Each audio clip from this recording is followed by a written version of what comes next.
So I think we can start now. So I will present myself. I am Ludovic Noirie, researcher at Nokia Bell Labs, and also member of the links. During my career, I worked on many topics in research. I started with optical networks and optical system, then switching systems, future of the Internet of Things. And since 2022, I've started to work on quantum networks. And today, I will present some work we did with Rémi Varlot, my colleague at Nokia Bell Labs, on the design and modeling of protocol for the future quantum network, what we call the Throttled quantum link protocol modeling. And for the modeling, we use the queuing theory and Markov chains. And I know that many of you have already used this kind of techniques in classical networks, and you will see how we can use them also for quantum networks. So the agenda for this presentation is first to describe the context with the quantum networks, its protocol stack, and then I will explain.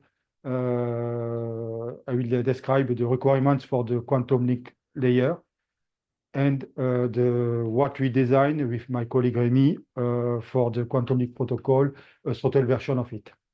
Then I will show how we do the modeling of this system using the queuing theory and use this modeling to evaluate the performances of this throttle quantum link protocol, and then conclude. So I will first talk about quantum networks and its protocol stack. So quantum networks are distributed systems that create entangled pairs of qubits, what we call bell pairs in the following, between any pair of nodes in the network. And the reason why we do that is that if you look at some documentation that are done in the IRTF, Internet Research Task Force, in the Quantum Internet Research Group, there is a RFC that describes the principle of the quantum networks. And they first define them as systems that use a principle of quantum mechanics, such as superposition, entanglement, and quantum measurements, to achieve things that cannot be achieved in classical networks. But then they observe that using bell pairs and quantum teleportation is enough to do to implement in the network to be able to distribute any quantum state from one node in the network to another node. And then the quantum application will just consume the bell pairs. These applications are quantum key distribution, distributed quantum computing, distributed quantum sensors, and so on. So before talking about the protocol stack, I think it is important to understand at high level how quantum teleportation works. Two nodes A and B share a bell pair that is distributed by the network. So there could be some intermediate nodes that contribute to the creation of this bell pair between two remote nodes A and B. They are the green qubits on the drawing. And A has a qubit state that she wants, the purple qubit, that she wants to teleport to Bob. So what she does first, she does a bell state measurement on the two qubits. For those who know a bit about quantum computing, this corresponds to the CNOT gate and another Mark gate, and then measurements. So at the end, she gets two bits from this measurement that she sent through a classical network to Bob. And then Bob can use these 2 bits to proceed to what we call Pauli correction, which corresponds to rotation of this qubit in the block sphere. Depending on the value of the 2 bits, there are four possible values. There are different things. There are different polygates that should be applied. And by doing that, the state of the qubit, the purple qubit in A, is teleported to B. But the one that A get has disappeared. It has been destroyed by the Bell state measurement. What is important to understand also is that if this purple qubit belongs to another qubit from another node, another remote node, a pair of qubit, sorry, if this purple qubit in A before the quantum teleportation belongs to a Bell pair with another qubit elsewhere in the network, then the qubit that is teleported here will be entangled with these other qubits in the network. So by doing that, we can transmit entanglement through the network.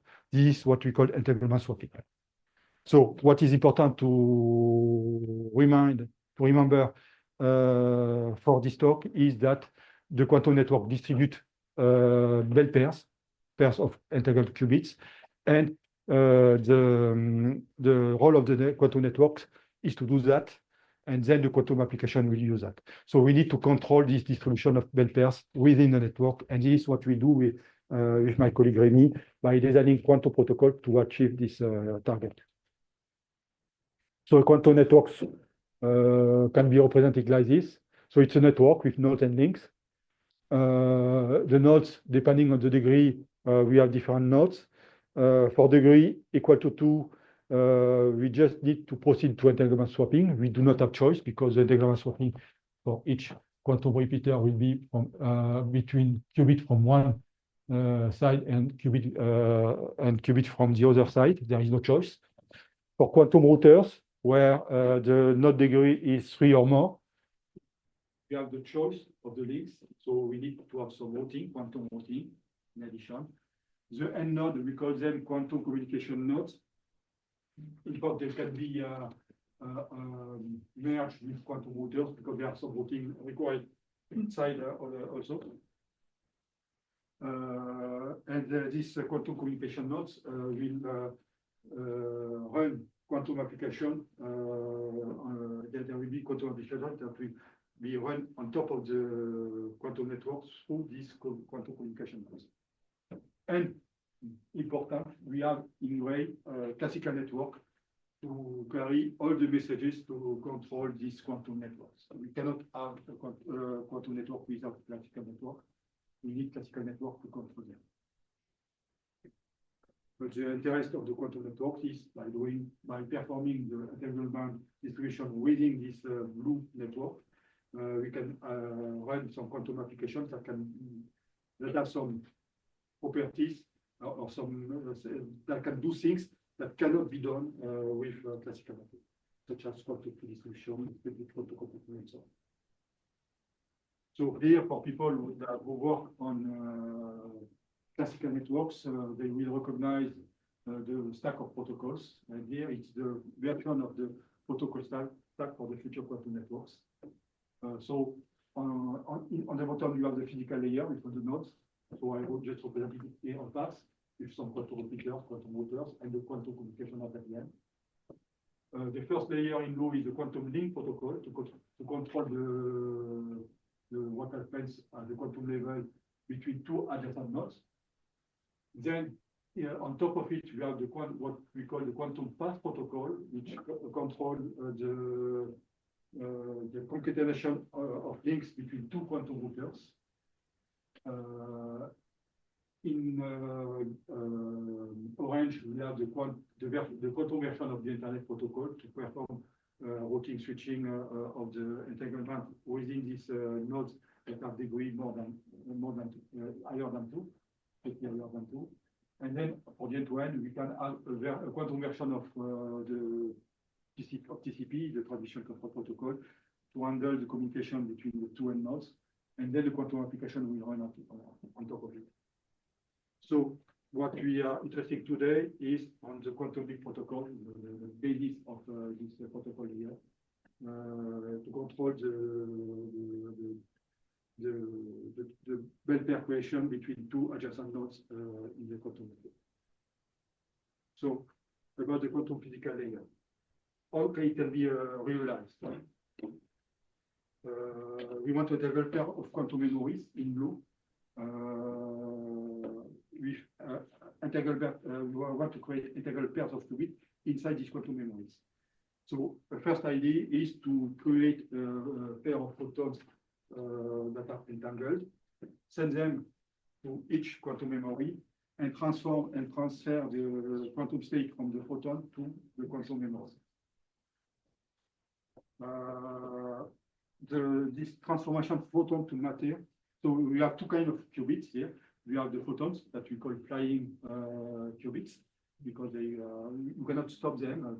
They go at the speed of light inside the fiber, but they have the speed of light inside the fiber. You cannot stop them. In quantum memories, you need to stop the qubits. So we need to transfer the quantum information from the photon to something that is inside the matter. And this process, when we started to work, I didn't see realization of this process, but more recently I see that there may be some possibilities to do that. But there is another way that is used in proof of concept for quantum networks, and I will explain this in the following. So instead of creating a pair of photons that is that are entangled, we create a best state entanglement between a qubit that is stored in a quantum memory and a photon that goes outside the memory. There are some mechanisms to do that. It has been realized experimentally, and there are some products to do that. So on each side you have the same system. The two photons, one photon from one memory and the other photon from the other memory, will meet somewhere in the link. If they are not lost, we need to notice the losses of the fiber, of course. But if they are not lost, they can be processed, and we can process to a best state measurement between them. And by doing that, we will create a pair of qubits entangled between the two quantum memories. So this is another way. And I will show you very quickly two papers that do this kind of thing. These have been realized in some experiments. There may be other schemes, but for me, there are the two main schemes that I know we could do. So for the realization, I will not go into detail of it, just to show that there is a paper about the title of the paper. If you want to discuss more, we can discuss the questions at the end of the talk. Just here, the idea is that we have so assemble of atoms that are controlled by lasers, and by the control of the laser, we can create what I said, a qubit inside this assemble of atoms that is stored inside the assemble of atoms. So this is the quantum memory, and a photon that is entangled with the assemble of atoms, and the photon goes through the fiber. Same on the other part. And in the middle, if they are not lost in the fiber, so there is a probability of that they are not lost. The two are not lost. They interact, and the two bits that are measured, the two bits that are measured are sent to each node.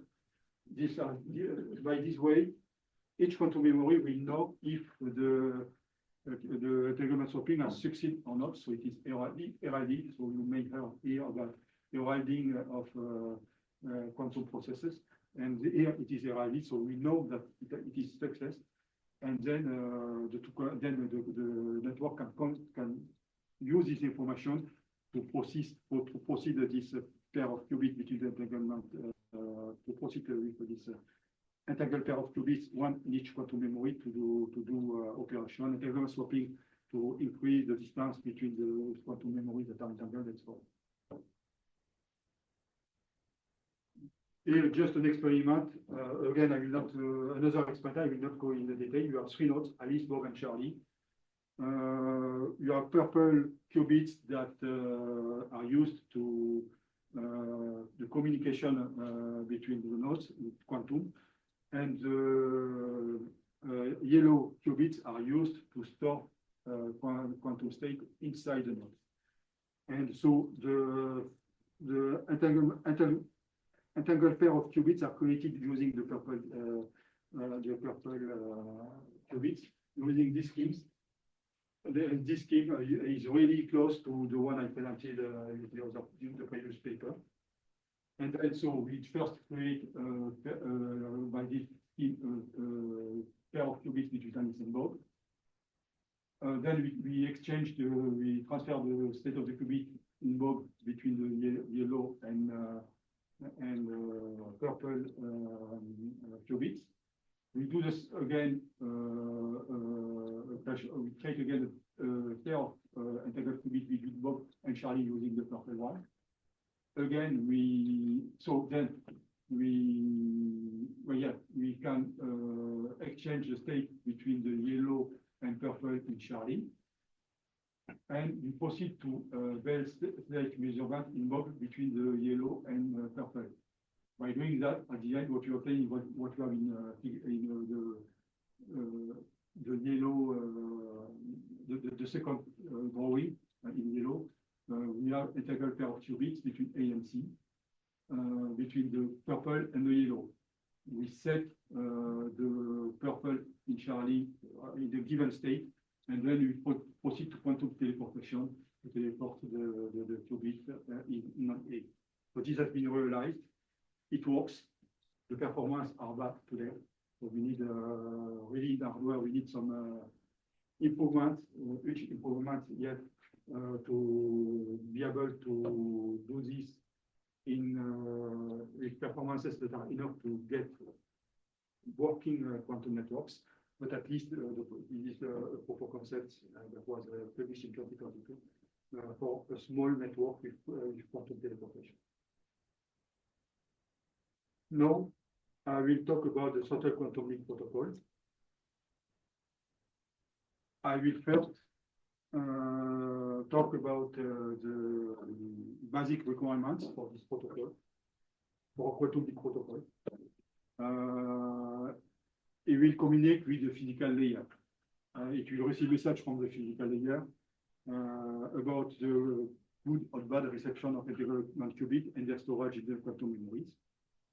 And then it will send also the QLP will send messages to the physical layer in order to control the storage of this qubit. It may discard stored qubit. It will discard stored qubit if the transmission of the qubits at both sides of the link was not working, because there some acknowledgement message will be sent between the two nodes. It will also discard potentially other stored qubits that have been well received, just because what we need to do with the throttled version of this protocol to stabilize the rate of delivery of the bell pairs towards the upper layer of the protocol. The quantum leap communication will also communicate with the layer that is on top of it, the quantum path protocol layer. So its role is to try to stabilize the bell pair delivery or release to this quantum path protocol,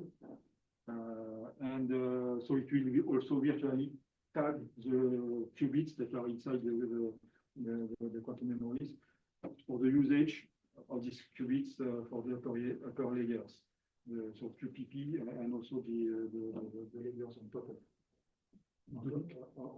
Also higher layers. Yeah. Could you say a few words on how the storage in quantum memory, the passage from the photon to the storage works physically, in a few words? You need to have some interaction between the electromagnetic field and the matter. Yes. And there are some, so what I presented for the paper is the reverse. By controlling with a laser, we can create, we have some atoms, and we can create entanglement between these atoms and a photon that goes outside. And the reverse could be done also. It may be more difficult, but it could be done also because it is reversible. If a photon arrives in some atoms, then you can transfer the qubit state of the photon towards the atom. So the atom will be excited, and the electron, there will be some information in the electron that will carry the quantum state that was in the photon. I'm not a specialist of that. No, Ludovic? Yeah. I had a similar question because once you have recovered the data into the electrons, now how do you know when you need to recover the data, which electron you are going to use, or which electron will change the state in the atom? Is by the design of the quantum memory. An example I have, for example, is what does Candela. Candela, they have quantum dots that can emit photons with some quantum information inside, and somehow you can do this kind of reverse. What I know more is how it works. The second, I will go back. Is this one, the second. This one I know better than the first one, because the first one I put interrogation mark for the first one. But I know it is feasible, but it's difficult for me to explain. But for the second one, how do the quantum memory knows that there will be a table at the end? Simply because they are controlled by laser, and there should be a photon that is emitted and that is correlated to the with something inside the quantum memory. Then, if same on the other part, and then when we do the best state measurement in the middle, if we measure the two bits in the right way, this means that the creation of the best state in both quantum memories were okay, and that the photons were not lost inside the Fair link. Okay. And so and these measurements then are sent to the quantum memories, to the two nodes, and the two nodes will know that it works for this pair of qubits. So there are many pairs for which it will not work, but for this pair of qubits, they will know that it works. And this we can also. How do we know that this photon and not another photon? Because it will be done at some ID rate, in fact, the emission of single photons. It will be by time, in fact. We know that we will, of course, this is monitoring and calibration of the fiber link, but we know that the two photons that interacted in the middle were emitted at some given time in both extremities. Thank you. Steve? I have a quick question before we move to the following part. In some papers, they talk about malicious entanglement. Malicious entanglement when you move, for example, from the photon to the electron. Like, for example, it's a kind of entanglement that just you succeed to flip the state of you're not having a bell state. You are having a bell state. Yeah, so you may have a probability of decoherence. You need to take this into account. Here, I do not take this into account, but this can be handled after what we do for this. So it could be a kind of correction in the end. We can proceed to bell state purification if you learn about it. Okay. You can also implement some quantum error correction if you want. There are several ways. My preferred one for the moment, for what I understood, is the bell state purification, in which you may have some bell pairs that are because of what you said, the fidelity is not 100%, but maybe 90%, 80%, and by proceeding to bell state purification, so you have two bell pairs, you do some process, and at the end, so you lose one of the bell pair, and you get a bell pair that is for which the fidelity is higher. And by proceeding like this, you increase the fidelity, and so you, of course, you lose some bell pairs, but you increase the fidelity, and you have something that can reach 80, 90, 95, 99%. bit like quantum error correction, but for the bell pairs. You can do a distillation. You can do. It is distillation is the other one. Okay. So now I need to go to a bit faster. So I discussed this already. And then the upper layer, what they do, the quantum path protocol, they proceed to entanglement swapping with the bell pairs that have been released by the quantum loop protocol. The quantum internet protocol will proceed to switching routing of the entanglement between the different links. And the quantum version of TCP will consolidate. And this is where, for example, you can have better distillation. Maybe you will need it in the other protocol if the fidelity is not good enough in the lower protocol.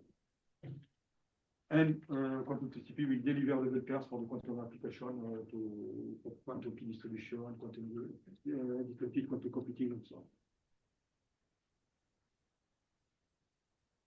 So how the sort of thing is working. So I said that. It's easier to explain here. I choose to explain it with the first scheme, where you have a bell state between two photons that is created and then transformed inside the quantum memory. I will explain at the end that for the second scheme, it works a bit similar. So we have a bell pair collision, and so some qubits are well received, as we know that there is some heralding. We know that a qubit is well received in the quantum memory or not, depending on the case. So you may have no qubit received on both sides, only one qubit received on both sides, in each side, in one of the other side, or both sides receive correctly the qubits. Of course, what we want is this case, when we have the qubits that are received correctly in both quantum memory. But we know only after acknowledgement, so we need to store them in quantum memories. This is why we need quantum memories with several qubits. And only once the node receives the acknowledgement, he knows that if it works or not. So in the case that, so in one, so there are four possibilities, and the system will pick the qubits only when the two qubits are well received on both sides. So the size of the quantum memories here may depend where we create the bell pair at which distance from each node. So there may be one quantum buffer that is smaller than the other one. It's not a problem. What you just need is, and then they may, so they may know, one may know that the qubit can be used before the other because of this of the different delays between the two sides. But this is not important. What is important is that both know that this pair of qubits can be used, and if one knows it before the other, it's not important at all. So we have this, and this is why we need quantum buffers with quite a large number of qubits. I think 100, below 100, it will be difficult to have interesting quantum networks, and it's preferable to have 1,000 of qubits stored in quantum memories, or even a bit more. It could be better. Now, what we want to do is to do some throttling. So how it works? We will fix. So the system will deliver qubits on the quantum path protocol at a rate that is a bit lower than the rate of success, in order to stabilize we see that it will stabilize the delivery rate. And so we have other quantum buffers. So it can be the same quantum memories, but it is just controlled like virtual buffers in classical networks. So we have the same buffer size here, in the blue part, and they will work really parallel. The blue part here it can be different, but for the blue part it will be the same on both sides of the link. They will receive the qubits that are well received on both sides. The size is, so if the buffer is large, then we may have some. Look at the plan. it will work better because if the rate of delivery is smaller than the average rate of arrival, then the buffer will be, if they are larger, there will be more, the probability for them to be empty will tend to zero. And so it will stabilize this, or it will stabilize, in fact, the delivery of qubits for the per layer. But in quantum, there is the problem of decoherence, so we should not have too large quantum memories because of the decoherence. And if the qubits take too much time, too long time inside the quantum buffer, the decoherence will be high, and then the qubit will not be usable. So there is you will see that you can have short quantum buffers for this to work well. So we have a buffer with given size, and the occupancy of the buffer is between 0 and B, and it is the same on both sides. Maybe with some delay between them, but it's just a constant delay.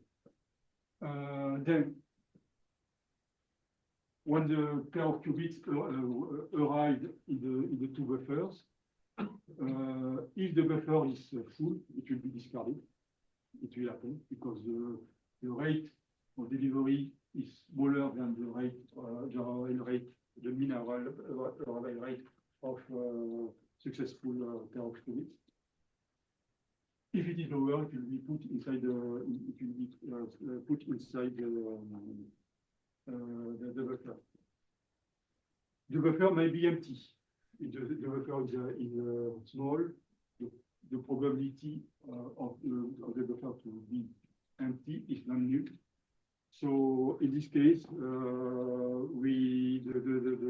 quantum leap protocol will deliver what I call a fake pair of qubits, meaning that they will not deliver a bell pair, but we know that there is no bell pair for this time. So it is arriving. The arriving aspect is really important because in network, you need to know if you have a bell pair or not.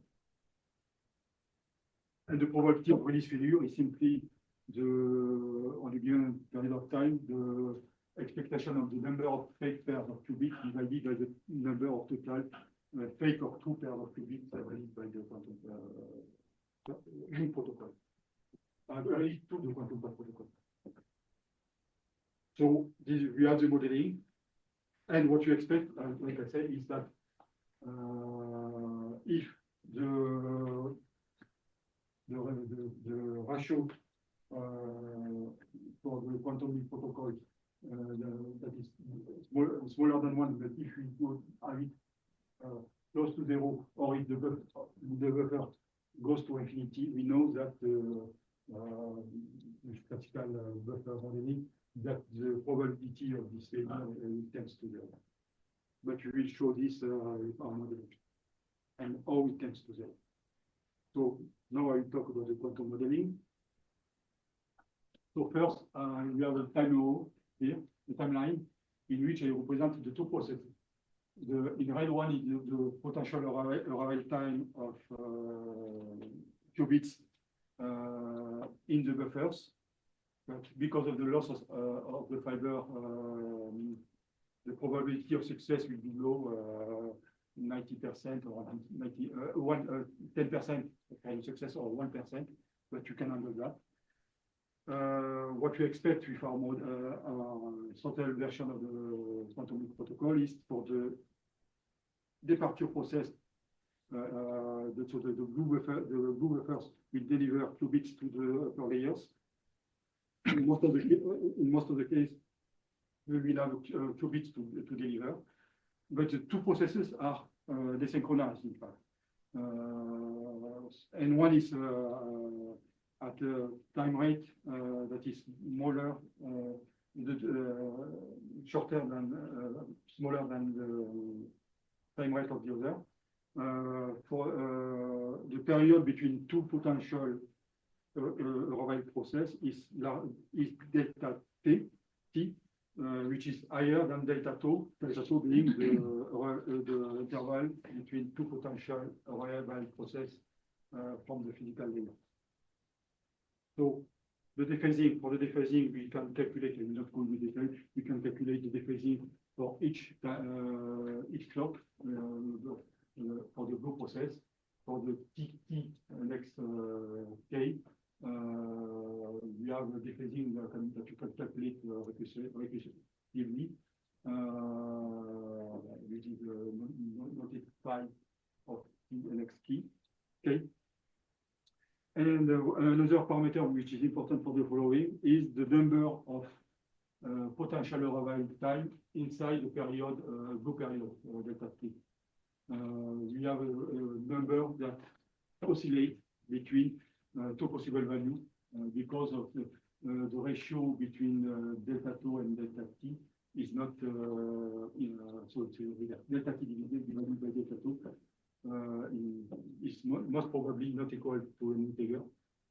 So it will oscillate between the lower integer or the upper integer. This is important for the following. For the bell pair arrival, it is simple. The process of loss inside the link is simply a Bernoulli process. It is an independent, identically distributed process that follows the Bernoulli law. And so, for an interval in blue, it's simply the binomial distribution with the parameter mu and x t, k, mu of t and x k that oscillate between two possible values.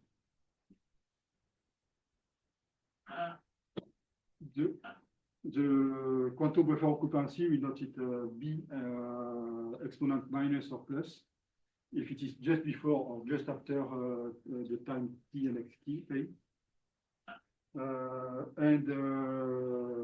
So we will see the equation of evolution for this buffer occupancies. And the fake bell pair is released if and only if b exponent minus is equal to 0. There is nothing to do.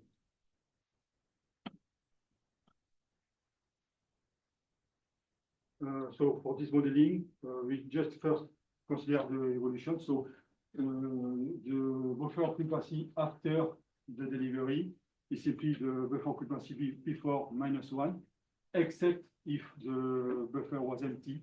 Then it is this notation says simply it's the minimum value between b -1 and 0.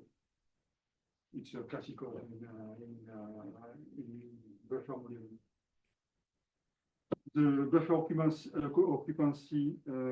before the time k plus 1 is equal to the buffer occupancy just after the time k plus the number of arrival during this period, which is noted A of t and xk. If you do the calculation, you can just have something formula that in which we see b plus a minus 1. But the one being only activated if the buffer is not empty just before. And it is upper bounded because if b plus a minus 1 is above b, the size of the buffer, this means that some qubit will be lost. So we take the minimum value between b and what is inside the pockets. You can also have a formula for b plus at time a plus 1. And so we have a nice formula, b plus a minus 1, bounded by 0 and b minus 1. Or we have minus 1 because one qubit has been delivered if the buffer is close to is not empty. So here we have a non-homogeneous Markov chain. So we are interested in b minus 1, not b plus. B minus, sorry, not b plus, because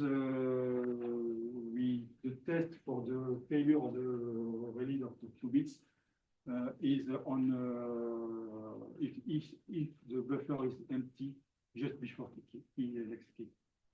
So we note the probability vector in column p and xk for time kk. And the probability that the buffer occupancy b is simply p and xk of k of b. The probability evolution, so I use the usual notation in Markov chains. we use horizontal vector of probability, so T is there for the transpose. And so we the probability time k plus 1 is the probability at time k multiplied by the matrix, and the matrix is a matrix of transition probability in a buffer from occupancy B to occupancy B prime. And we need to identify the value of these elements of the matrix. And so I use the formulas above, and the one that is if the upper and lower bound are not activated, we have B plus A minus 1.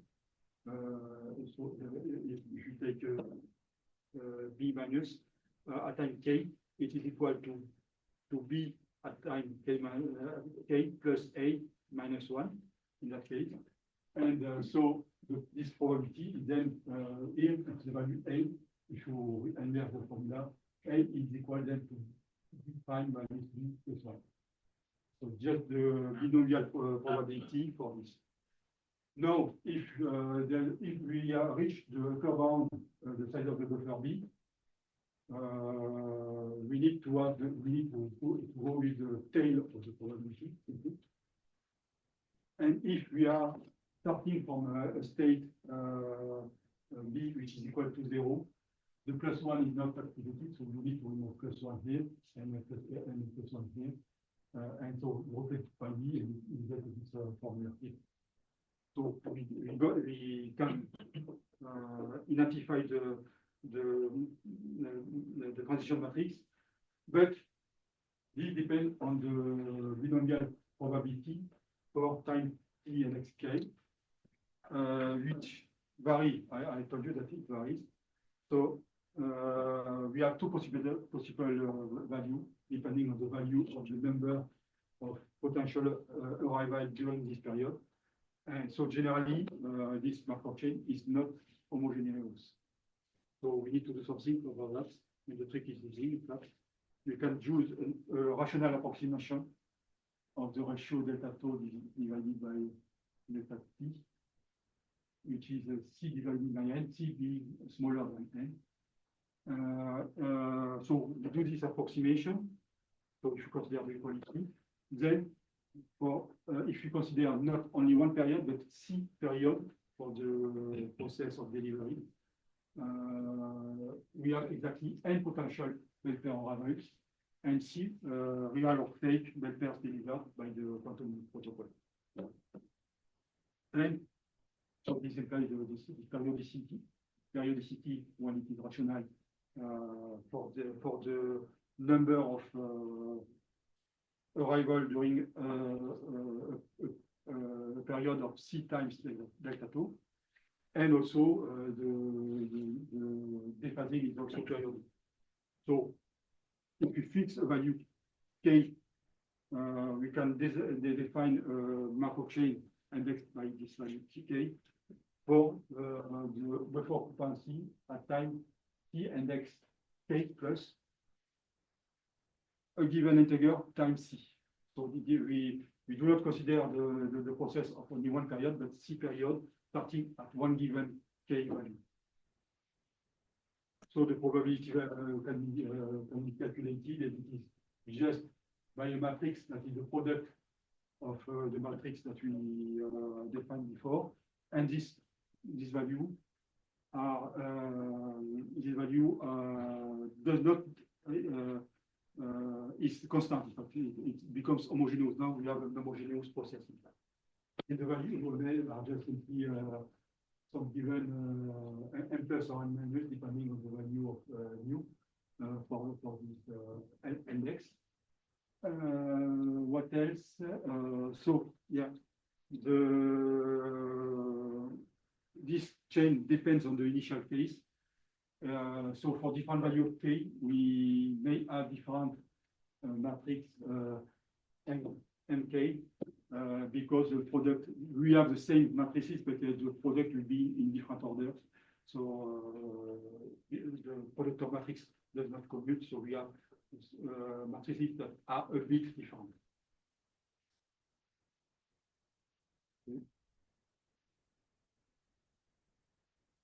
So it is a homogeneous, irreducible, and finite Dess positive recurrent. So we have a stationary probability that you can use to compute we can use this equation to compute the stationary probability distribution.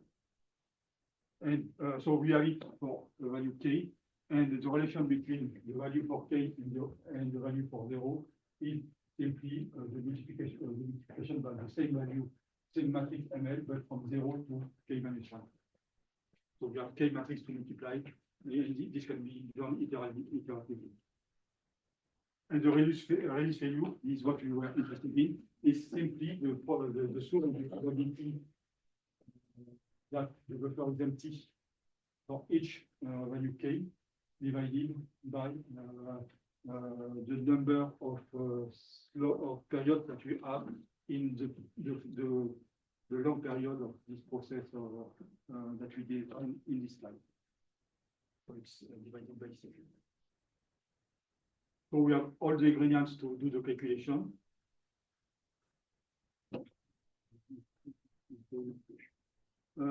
So for the performance evaluation, I will go fast. Here, I just write a Python program to implement the formulas that I described before.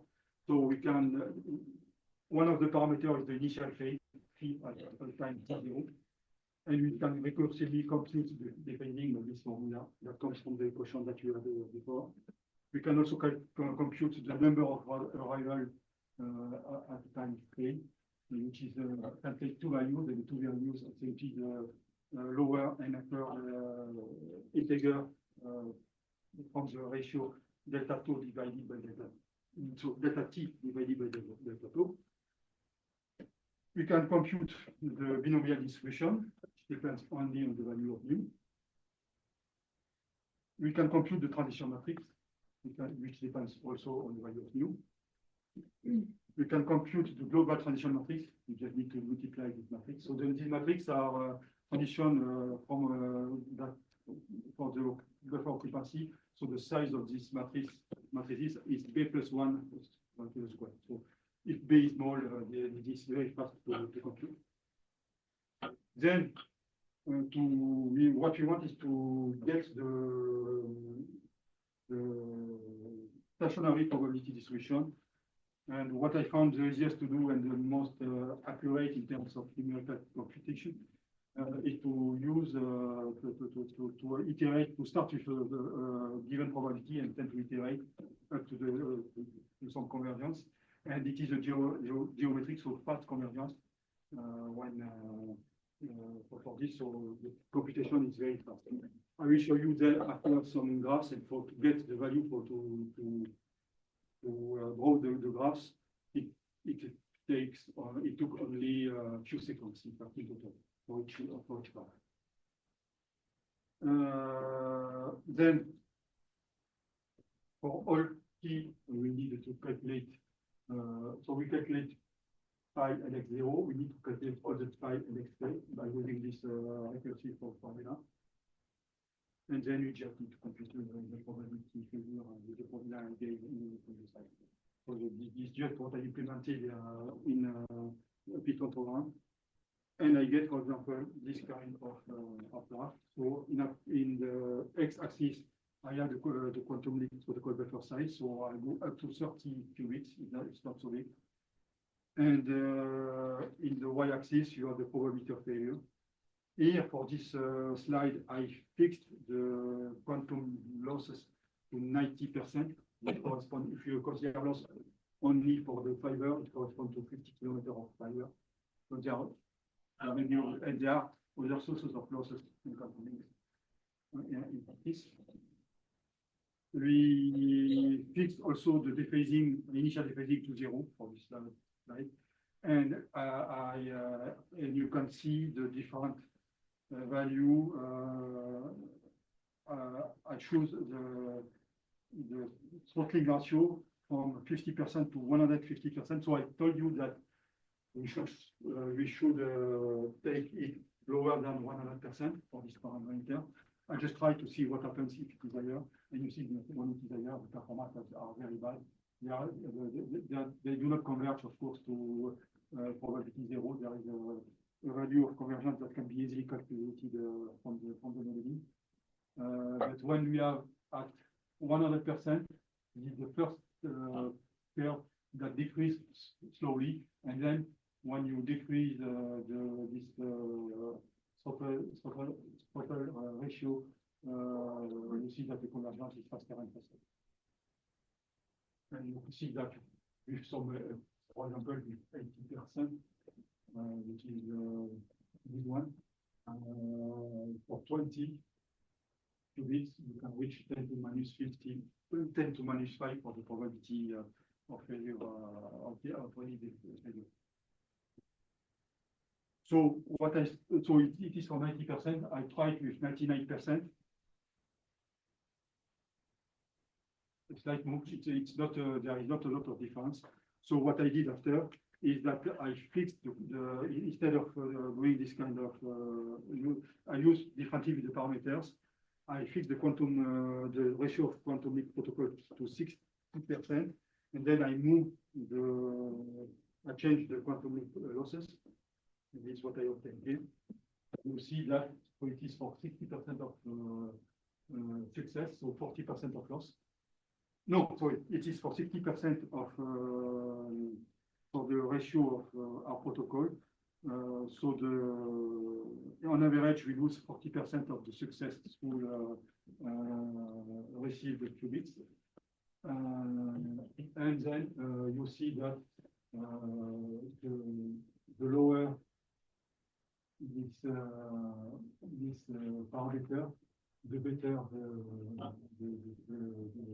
the lower the rate. And you see that when we reach when we are close to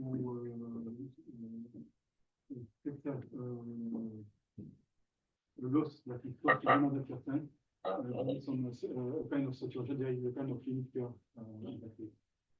in red, it is 99%, 98%, and 90% is this one. So when eta so it is eta when eta QLP goes to no, it is when the losses in the fiber goes to very close to 100%, then there is a limit. Of course, if it is if this loss is very high, we will receive very few qubits, so it's not good for that. But there is a limiting curve for the failure. I also check what happens when we change the initial dephasing. So here the dephasing, I go from 0 to 0.99 with state of 0.01. And what is represented? So it is still for no. So it is for the quantum leap protocol. Quantum leap loss. The quantum leap loss of 90%. And then the quantum for the I choose some ratio for the quantum leap protocol throttling, for which you do not have an integer, because if there is no, if it is an integer, then between delta t and delta tau, then there is no variation for this dephasing. But if it is not an integer, then there is we have an approximation with the rational approximation, and there will be some impact for the dephasing. And also for I choose the p-value for the eta and QLP, 60%, 90%, and 150%. And for each of these values, I represented the average value, average over all the value of the initial dephasing, and I also represented in dot line for the curves that are below. The difference between the maximum value and the minimum value, and you see that the variation is one order of magnitude lower than the average. The distance in all the cases is still the 50 kilometers, you say. 90% of loss is 50 kilometers of fiber, but you will have other source of losses. So you will have smaller fiber, and because of losses, so it is very not my talk. Just I have the conclusion. So I describe the quantum network with the protocol state. I describe how we design the throttled quantum protocol to stabilize the delivery rate. I show how we can model with Markov chains this system to evaluate its performance, and you see that there is nothing really quantum in what I described mathematically. It's really Markov chain. We just need to understand how it works at high level for the quantum, and then it is just system design. And I end the conclusion with some requirements on the quantum memories for efficient throttled quantum protocol implementation. We need a efficient pair storage with low decoherence if you want to store the qubits long times. When I say long times, it's less than 1 second. But today, the decoherence is maybe 10 milliseconds, or we need 10 milliseconds. It will be a bit too small for quantum networks. What I would like to have is 100 milliseconds at least for the decoherence. I number of qubits, as I said, 100, 1000, or even more is better. And so long decoherence, as I said. And we implemented this, sorry, not go too much into detail. We implementing this throttled quantum link protocol inside our signature. In the signature, we implemented the physical, the quantum link protocol, which was the solution that we showed today. The quantum pass protocol, not difficult, there's nothing special on it. There is no quantum routing here. The quantum TCP, we do nothing for here. We will do things later. And the quantum application, we implementing DBM92 quantum 3D solution protocol. And just why not too much in the detail. For the one who see our demo at the Open Days in June, this was 18 of June of last year. We did this demonstration to the people. And that's so.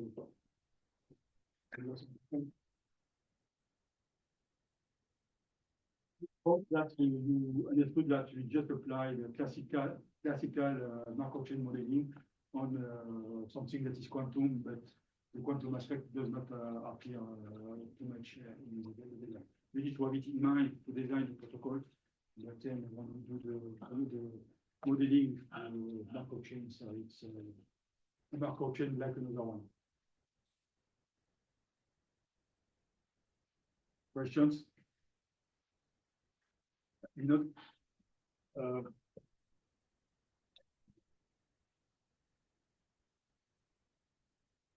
Ludovic, thanks for a very informative talk. I have two questions for the moment.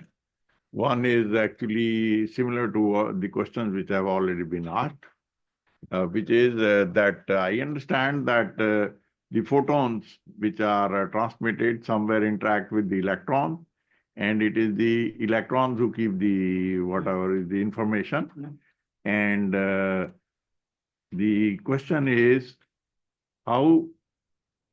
what is the storage mechanism for this information? And extension is how it is related to the 2 bits you said will be transmitted in the classical network for the entanglement, how this is related. That's the first question. I will ask answer for this, and then you ask the second. Oh, yeah. So that's right. Yeah. So the 2 bits that are transmitted is when we proceed to entanglement for quantum teleportation. The process that of transmission of the quantum state from a photon to something that is matter, electron, ion, atom, anything else. This process is related to interaction, electromagnetic interaction.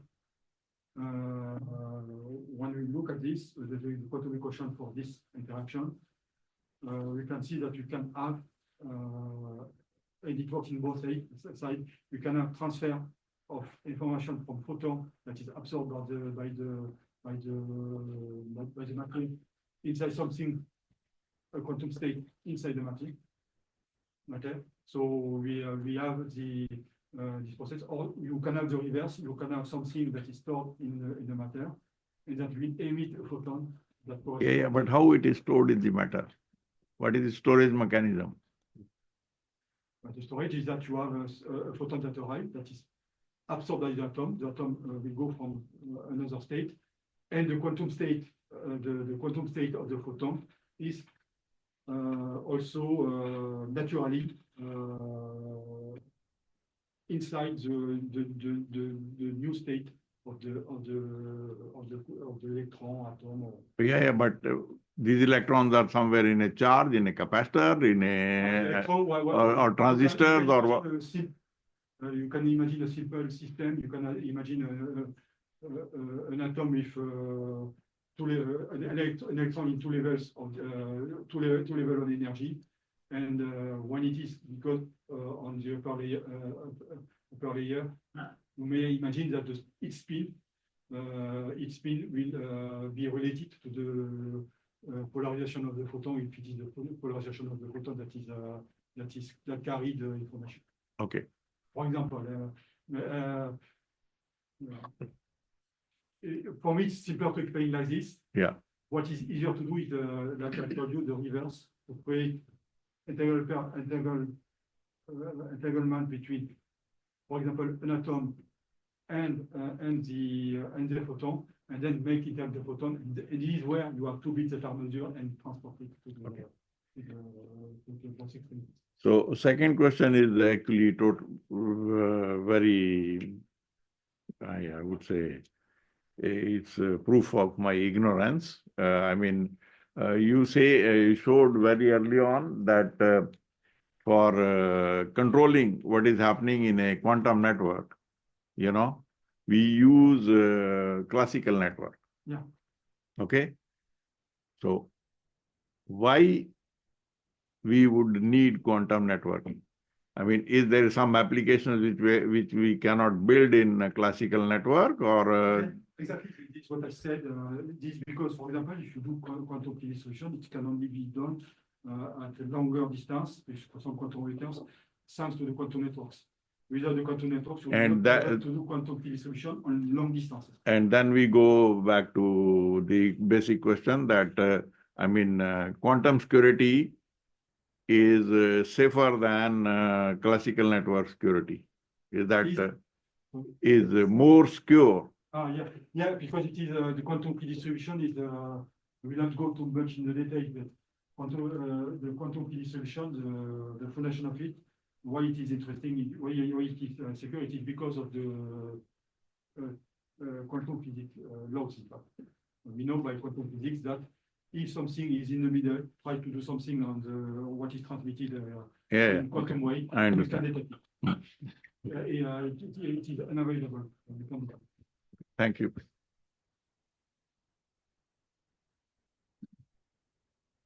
Well, I had a queuing theory question.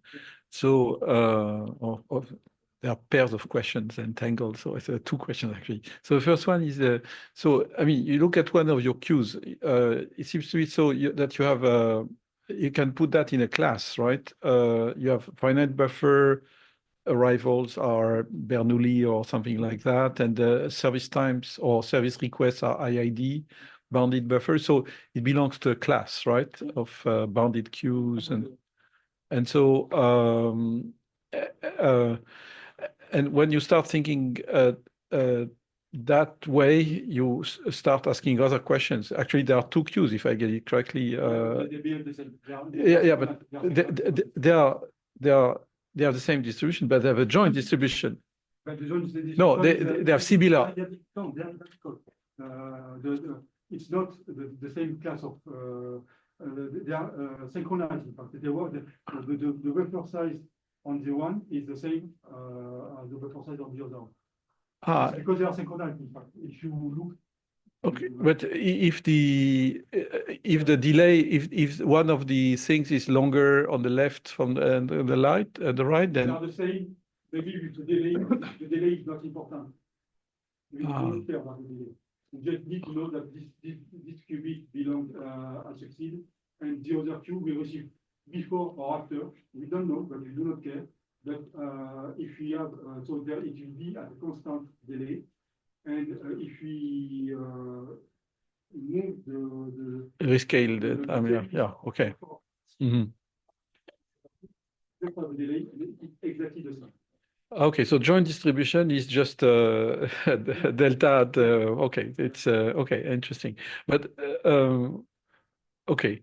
But then there comes perhaps the other question. So, I mean, what type of within this class of discrete time queues, or I mean, could you repeat the thing and think of networks with a bit more fancy structures than these two coupled queues?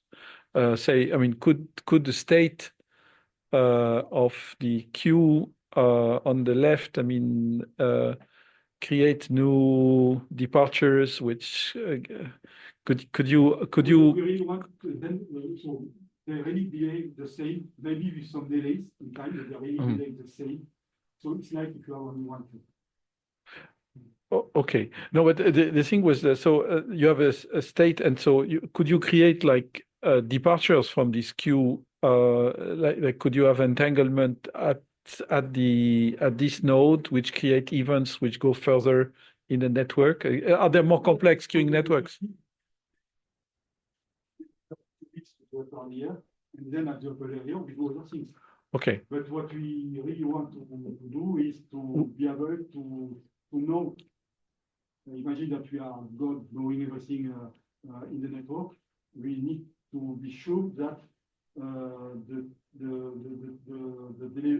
So we will be sure that the qubits that are delivered at this link from one extremity to the other extremity, it will be at the same rate. And if there is a failure, they will be buried at the same time. Modulo scaling, rescaling. So they really behave the same. The system is really designed for that. Okay. And in what you started in the question, there is something that maybe I didn't see. Is that it is for the arrival time here. The arrival time is Bernoulli.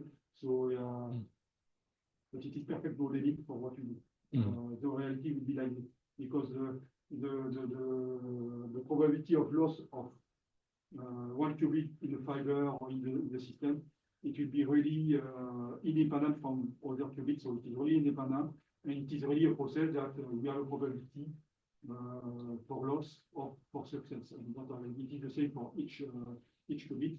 So here we don't have the question: is our modeling of Bernoulli and binomial distribution is it correct? Yes, it is. And the buffer size, we need short buffer. So we do consider infinite buffer. It's really bad because if you have infinite buffer in the system, then the buffer will fill infinitely because the delivery rate on top is lower than the mean arrival rate on the bottom. And so and this is something that we did in our simulation at the beginning, and you see that with very, very large buffer, and we see that we implement decoherence, which depends on the time of buffering of the qubit inside the quantum memories. And we see that the system degrades each time because the time of delivery of each qubit will be longer and longer, and so the decoherence will be higher and higher. Thank you. We can discuss more on that. Yeah. Just a quick question. I think sorry what I asked you before, but just to make sure, in the paper, do you have a definition of what you mean by real versus fake bell pairs? It's just the name I gave. It's what we want is to to deliver real pair of qubits on both sides. But sometimes there is a probability that the buffer are empty. So in that case, you cannot deliver, and I call it fake. Okay, so fake in this sense. So we have a reason, but we know when it is when there is a failure. We know it, the system knows it. So it is a valid. So it is why I call it a fake vector. Okay. It's just an empty, just a hole in the flow of qubits that are being but we know when there is a missing qubit. Okay, I see. Maybe it's not the right wording. Ludovic, can I ask one more question? Yeah. Yeah. When we talk about,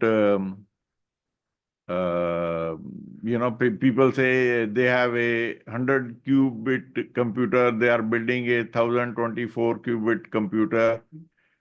And I guess this is the size of the buffer we are talking about, or it is a different? Yeah, you can see it like this. I would, for several reasons, I would like to have something that, for the buffer that looks like what we have in quantum computers, but very difficult. No, I mean, but definition of 100 qubit computer is related to, yeah. Okay, and I guess, and that seems to be clear from the talks also, that I guess there is a, why it is difficult to build a very high number of qubit computer is because higher is the number of qubits, shorter is the decoherence time you can, coherence time, you have to respect. Because of quantum errors that you, in the computation that you do in the quantum computers. In the quantum computers, what you would like, if you have 1,000 qubits in your computer, you would like to entangle all the 1,000 qubits all together. Yeah. This is very difficult. Here we do not do that. Okay, yeah. We just have entanglement between pairs of qubits. So it's why it is difficult to untangle 1,000 bits? Because when you increase the number of qubits that are entangled, there are more possibilities to interact with the environment, and so the coherence is higher. I see. So I mean, it is related to the coherence. So, I mean, small systems that are entangled with few qubits, you can do it. 1,000 becomes complex. 1 million is even more complex, and so on. It's why it is difficult to do quantum computers today. Yeah. And another reason is that there are analog systems. So in digital system, if you have, it's not exactly the one level or zero level. In quantum, you cannot do that. You don't need to do that. Okay. But here there is no computation. You just Just for the one thing, so about computation here. The only computation I have is the best state measurement, 2 gates, for the entanglement swapping. When I have 1 qubit that arrives from one link and 1 qubit that arrives from the other link, I need, if I want to proceed to quantum entanglement, so it's not in the quantum link protocol, it is on the quantum path protocol. I want to proceed to entanglement swapping, so I need to proceed to a synapse gate between them, another gate, and a measurement, and that's all. So they are small quantum processing, but very small. So it will be easier. If I want to proceed to, from this question from Ludovic, if I want to proceed to well state distillation or purification, the 2 words are on. Here also I need few gates to apply, but there are very few gates. So it's really, for this part, it's really less complex than quantum computer. The complex part here is the transmission of the qubit state from matter to photon and photon to matter.